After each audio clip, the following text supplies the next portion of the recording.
What's going on, everyone? Welcome back into the channel. Last night's Green Bay Packers Thursday night football game was absolutely terrible, losing to the Lions 34-20, down 27-3 at half. I'm not sure I even want to look at these PFF grades, but nonetheless, it's the day after the game, so we're going to go and dive down into the PFF grades, break them down, see who graded well, and see who graded poor, which there's a lot of poor from this game last night. Let's get into it. Fresh ball falls upon us, and you need to be in the festive spirit. Light a candle, get some pumpkin spice, and make sure your balls look nice with today's video sponsor, Manscaped. Nature may clear the leaves of their trees, but you'll need Manscaped's help to get you ready for that sweater weather. Get your pant pumpies prepared for cuffing season with a trim as fresh as the fall breeze by heading to manscaped.com and using my code BASS20 for 20% off plus free shipping. It all starts with the Lawnmower 4.0 trimmer with advanced skin-safe technology that reduces nicks and cuts to make raking the leaves a lot less painful. Once you've cleared the driveway, the performance package comes in hot with products to cool you down, the Crop Preserver Ball Deodorant and Crop Reviver Ball Spray Toner, one to prevent the stink and one to clear it up. With a soothing aloe vera formula, move over pumpkin spice, fresh balls are the smell of the season. The Performance Package 4.0 even caps it off with 2 free gifts, the Manscaped Boxers and the Shed Travel Bag. That's one to hold your Manscaped goodies and one to hold your man goodies. Bring in the fall right and get 20% off plus free shipping at manscaped.com using my custom code BASS20. That's 20% off your entire order plus free shipping at manscaped.com with code BASS20. As the leaves fall, make sure you have it all with Manscaped. All right, so without further ado, let's bring up the screen.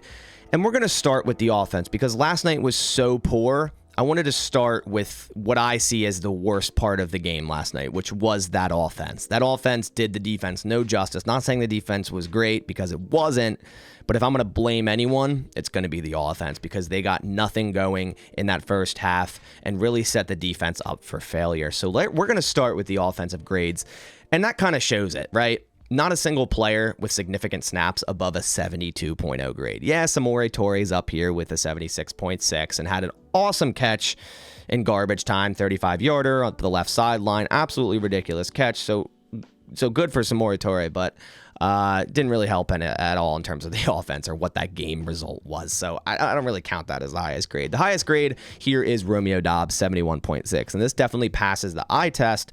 Romeo Doubs was kind of the lone bright spot yesterday on offense. There was a couple of them. Him and Jaden Reed were two like bright spots on this offense. Romeo Doubs, 95 yards receiving, 71.6 grade here. Again, just continues to impress me week in, week out. And even with Christian Watson back last night, he was on a snap count. So still, we saw more of Romeo Doubs. And he's looking like a true, viable number one option for this offense. And Jordan Love definitely trusts him. And it seems like every time the Packers start to get going on offense, it's through Romeo Doubs. So give that guy the ball more. He's been doing really, really well on offense. Zach Tom was the highest graded offensive lineman here at 71.0.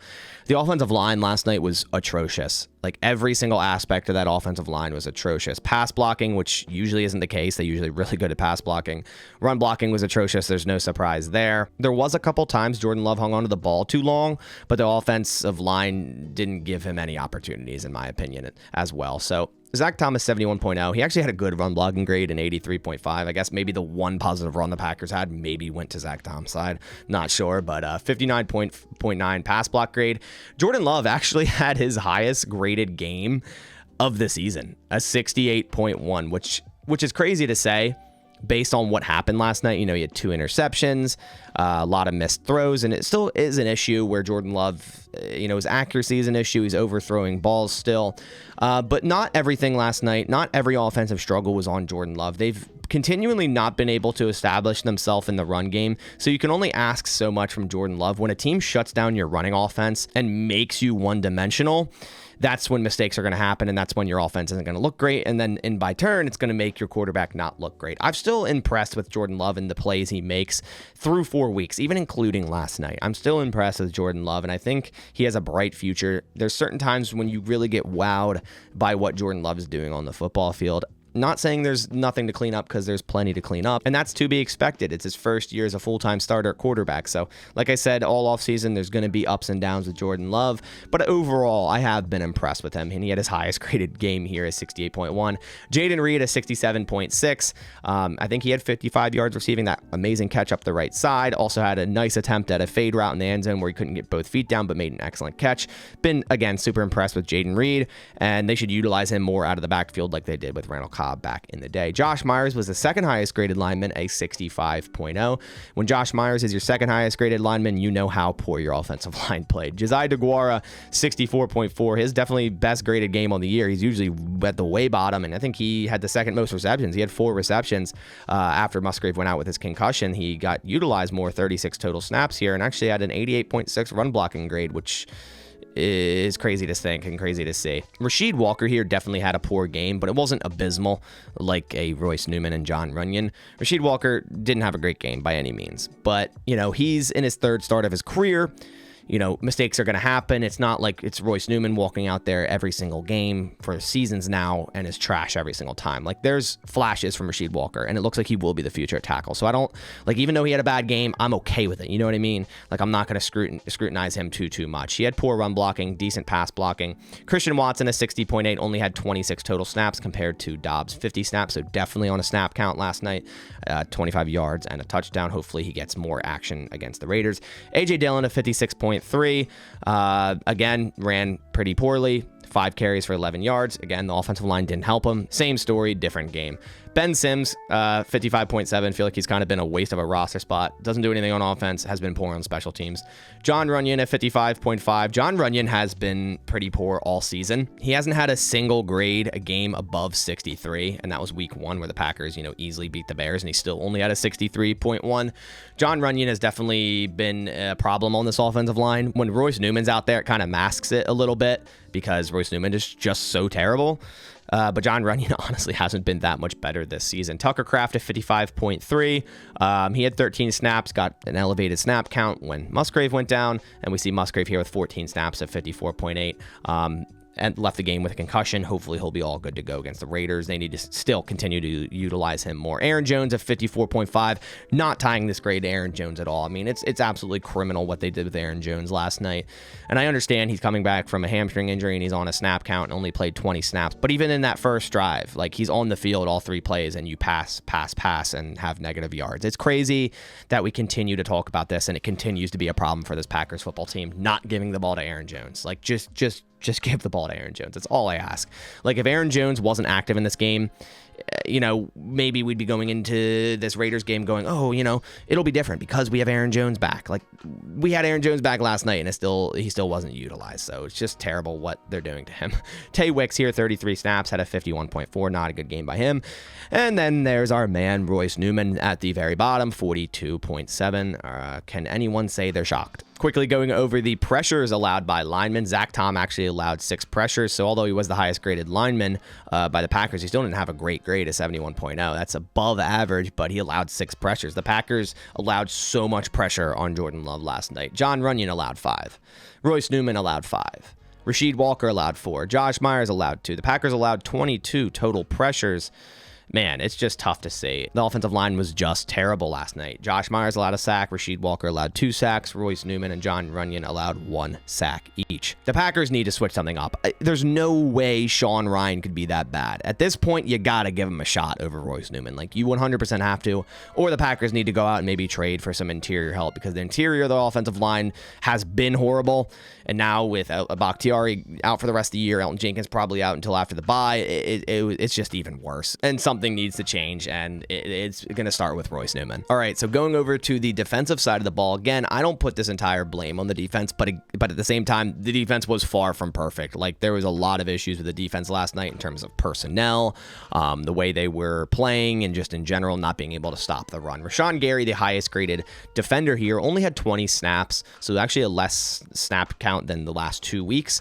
But he also had an 82.4 and had another 4 pressures. So again, his pressure to snap ratios is absolutely insane. 4 pressures on 14 pass rushing snaps. So he's continually been great at getting after the quarterback. Rudy Ford, the second highest graded player, 73.4. Of course, had that interception. So back-to-back good games by Rudy Ford. He was impressive last night. Colby Wooden, the third highest graded player here, 19 snaps, 71.9. Corey Ballantyne, a 70.1. Again, stepped up. Last week, I thought he stepped up, and last night he stepped up. He actually got more snaps than Ballantyne. We see Ballantyne here with 50, and Ballantyne with 26 and a poor grade, which we'll get into. But Ballantyne, again, stepped up. I've been impressed with him, getting called up from practice squad and doing well when asked upon. Eric Wilson, 10 snaps, 66.7. Justin Hollins, 13 snaps, 62.3.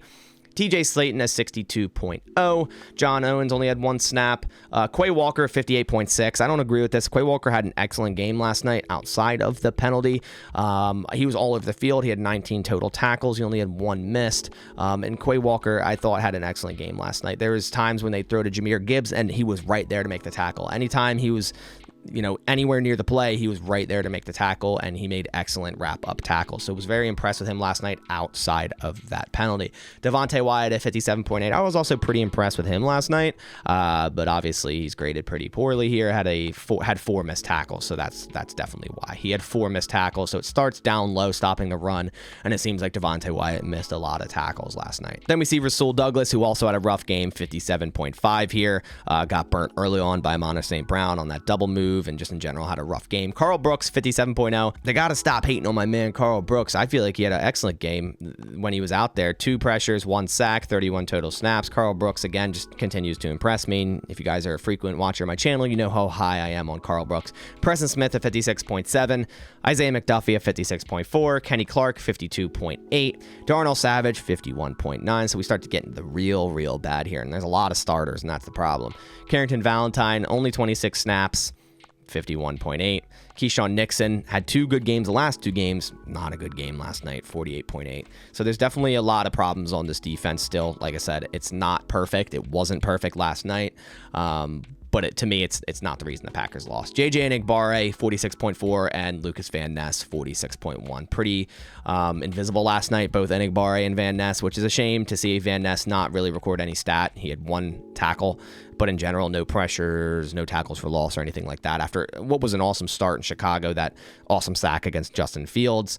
Lucas Van Ness, actually, in my opinion, has been good against the run. Now, he does have a 56.6 run defense grade last night, but I feel like he's been better than most of these edge guys against the run, where Enagbare, Hollins, and Rashawn Gary have been bad against the run, bad at setting the edge, where Preston Smith, I thought, is decent against the run. He did okay to start the game last night against the run, and I thought Van Ness was good against the run so far this season. So that's got to be addressed too, how they're setting the edge in the edge room against running teams, because it starts stopping them on the run. Like if a team can get 6 to 7 yards on first down, you're putting your defense in a position to fail, and that's exactly what happened last night often. So that does it for all the PFF grades from last night's horrible loss, 34-20, and that score doesn't even do it justice by how bad the Packers got beat. Like 20 shouldn't even be on the board. Like it should be like 34-7, honestly. That's how bad the Packers got beat last night.